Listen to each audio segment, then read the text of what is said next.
আসি।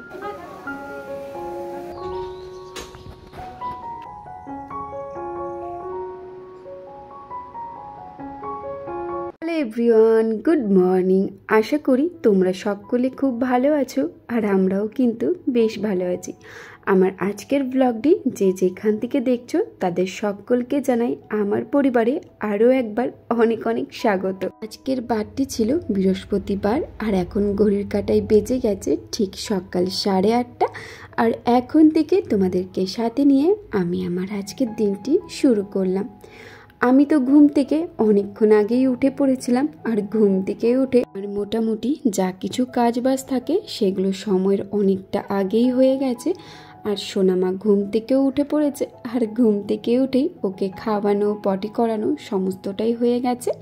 তারপর সোনামা তো চলে গেল সোনামায়ের দাদানের সাথে বেরু করতে, আর আমি সোজা চলে এসেছি কলপারে, কারণ যে সমস্ত কাপড় চোপড়গুলো স্নান করার সময় কেচেছিলাম এগুলোই ভাবলাম গিয়ে পরে মেলে চলে আসি, কারণ এখনো পর্যন্ত কিন্তু টিপ টিপ বৃষ্টি পড়ছে। আর কাপড় চোপড়গুলো যদি বৃষ্টির মধ্যে থাকে তাহলে আরও ভিজে যাবে। আর এদিকে আমি সিঁড়িতে যাবার সময় দেখলাম সোনামা দেখো কেমন করে উকি মারছে।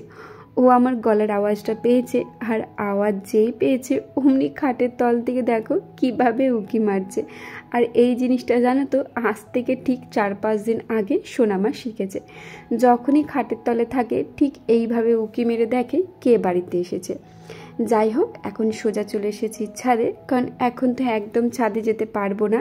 এখন আমাদের মেলার জায়গা হচ্ছে এই ব্যালকনিটা। তাই দেখো ব্যালকনিতেই এখন সমস্ত কাপড় চোপড়গুলো মেলে দেব।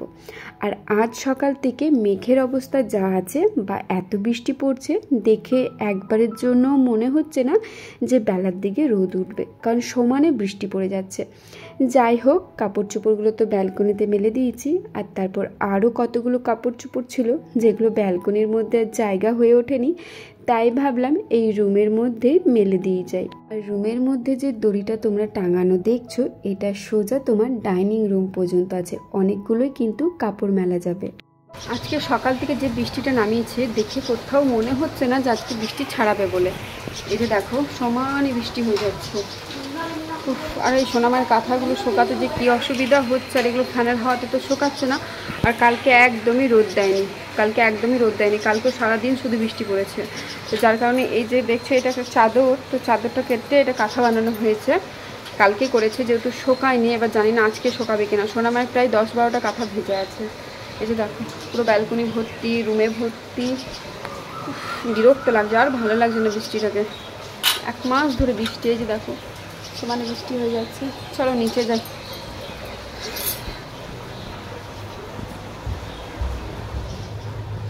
আশা করি আজকের টাইটেল দেখে বুঝে গেছো যে আমি গেছিলাম সোনামাকে নিয়ে ওজন করাতে। আর জানো তো সোনামার বয়স বাড়ার সাথে সাথে ও যেই 1 মাস করে কমপ্লিট করে অমনি সবাই আমার কমেন্ট বক্সে এসে ধেয়ে বসে যে সোনামায়ের ওজন কত হয়েছে এই মাসে। দুঃখের বিষয় আজ প্রায় 3 মাস ধরে আমি তোমাদের এই কমেন্টের রিপ্লাই করতে পারছিলাম না। আসলে নিজেরই কাজের জন্য বলো বা সময় হয়ে ওঠেনি যে সোনামাকে নিয়ে গিয়ে ওজন করিয়ে আসবো। লাস্ট যখন সোনামাকে আমি ডাক্তার দেখাতে গিয়েছিলাম তখন সোনামায়ের বয়স ছিল ওই 7.5 মাস কি 8 মাস হবে। তখন সোনামায়ের ওজন হয়েছিল 6 কেজি 900। তারপর থেকে তো ওজন করা হয়নি। তো আমি যখন সোনামাকে নিয়ে লাস্ট সোনামায়ের 9 মাসের ভ্যাকসিন দেওয়াতে গিয়েছিলাম, তো সেদিন ভেবেছিলাম যে গিয়ে পরে সোনামায়ের ওজনটা করে নিয়ে আসবো। তবে সেদিন সোনামা এত কান্নাকাটি করছিল, ওর কান্নাকাটি দেখে আমার মাথার থেকে বেরিয়ে গিয়েছিল যে সোনামাকে ওজন করাতে হবে। তারপর যখন হাফ রাস্তা চলে এসেছি তখন মনে পড়েছে যে সোনামায়ের ওজনটা হলো না।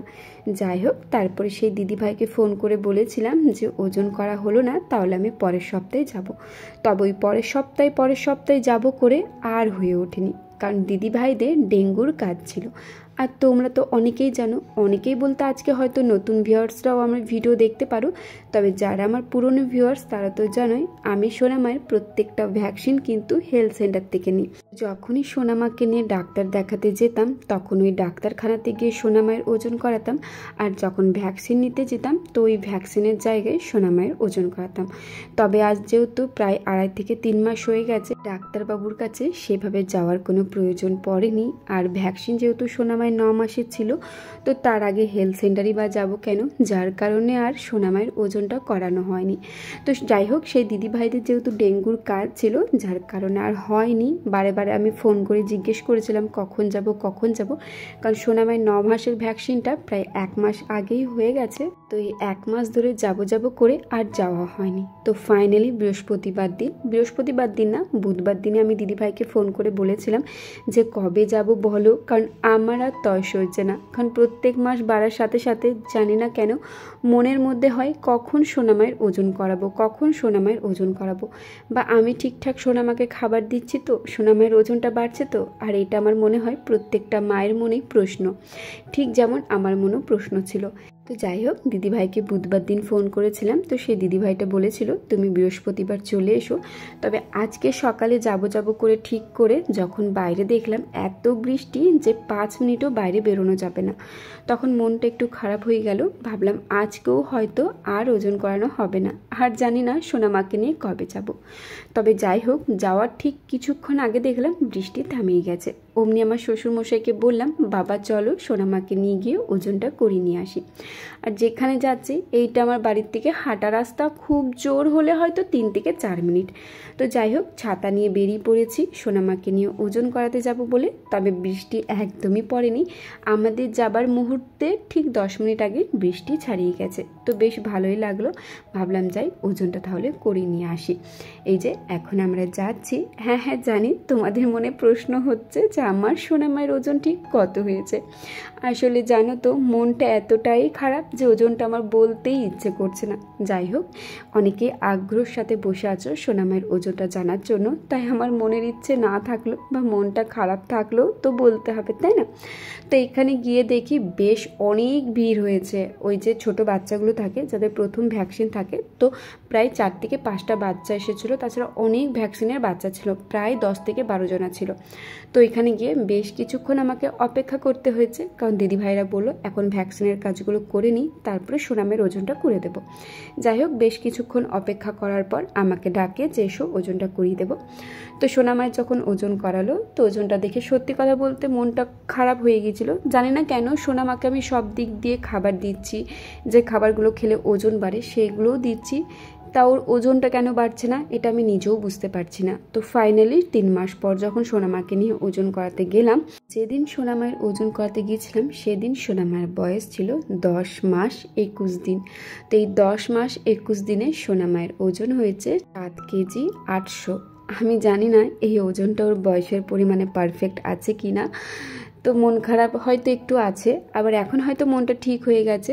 আবার ভাবলাম যে না, ওজনটার সাথে কি আছে, মেয়ে আমার সুস্থ সবল আছে, ভালো আছে, সময়ের সাথে অ্যাক্টিভ আছে, এইটাই আমার কাছে অনেক বড় চাওয়া। তো মা তো কোথাও গেলে একটু হলেও মন খারাপ তো থাকেই, তাই না? তো আচ্ছা, তোমরা আমাকে একটা কথা বলো তো, আমার সোনামার বয়সে তোমাদের যে ছেলেমেয়েরা আছে তাদের ঠিক ওজন কত জানাতে কিন্তু একদমই ভুলবে না। ভেতরে ভিড় আছে দেখে আমি আর সোনামা এই যে এখানে দাঁড়িয়ে আছি, প্রচুর ভিড় আজকে। বৃষ্টিটা ছাড়িয়েছে তারপরে এলাম, যার কারণে এত ভিড়, তাই না শোনো? আমাদের তো বেশি কাজ ছিল না, শুধুমাত্র ওজন করানোই ছিল। তো ওজন করানোর পর দেখো এখন আমরা যাচ্ছি বাড়ি। তো মনটা খারাপ ছিল, আমি নিজেও ঠিক বুঝতে পারছি না কেন আমার মনটা খারাপ, ওজনটা শুনে নাকি অন্য কিছু। যাই হোক, মন খারাপ নিয়ে সোনামার সাথে কথা বলতে বলতে যাচ্ছিলাম যে তোর কেন ওজনটা বাড়ছে না মা, তোকে তো আমি আমার দিক থেকে সব কিছু দিচ্ছি, তাও কেন বাড়ছে না কি জানি। যাই হোক, চলো এখন বাড়ি যাই। বাড়ি তো চলে এসেছি। ওই যে দেখো আমাদের বাড়িটা দূর থেকে দেখা যাচ্ছে, আশা করি অনেকেই চিনতে পারবে, আবার যারা দেখোনি তারা হয়তো চিনতে পারবে না। যাই হোক, চলো বাড়ির মধ্যে যাওয়া যাক। আর হ্যাঁ, আমাকে অনেকেই বলেছো দিদি ভাই তুমি তোমার বাড়ির হোম ট্যুর দাও। দেখো এই মুহূর্তে হোম ট্যুরটা দেওয়া সম্ভব হচ্ছে না, তবে খুব তাড়াতাড়ি কিন্তু শেয়ার করব। তো বন্ধুরা, সোনামাকে ওজন করে নিয়ে চলে এলাম। আর এই যে এখন ছাদে চলে এসেছি। তো সমস্ত কাপড় চোপড় কেচে নিয়েছি যেগুলো পরে গেছিলাম, আর ব্যালকনিতে যে কাঁথাগুলো মেলা ছিল সেগুলো নিয়ে চলে এসেছি। এখন ওয়েদারটা একটু ঠিক হয়েছে, চলো তাড়াতাড়ি মেলে দিই, কারণ আবার কখন বৃষ্টি নামিয়ে যাবে বলা মুশকিল। তো দেখো এখন আমরা বাড়ি চলে এসেছি। আর বাড়িতে এসে কিন্তু প্রথমে আমি স্নান করে নিয়েছি, সোনামাকেও স্নান করে দিয়েছি। যদিও আমি স্নান করেই গিয়েছিলাম, তবুও বাইরে যদি কোথাও যাই তো বাড়িতে আস্তে আস্তে আমি আগে জামা প্যান্ট কেচে নিই, তারপরে স্নান করে নিই। এইটা আমার কিন্তু সেই প্রেগনেন্সির সময় থেকে অভ্যাস। যখনই ডাক্তার দেখাতে যেতাম বাড়িতে এসেই কিন্তু স্নান করে নিতাম। যাই হোক, এদিকে দেখো নিচে যে কাপড়গুলো আমি মেলেছিলাম, মানে সোনামায়ের কাঁথা, আমার কাপড় চোপড়, তো সেই সমস্ত কিছু ছাদে নিয়ে চলে এসেছি। যেহেতু বৃষ্টি থামিয়ে গেছে আর ওয়েদারটা একটু ঠিক হয়েছিল, তবে আমার এত সমস্ত কাপড় চোপড় আনাটা একদমই ঠিক হয়নি।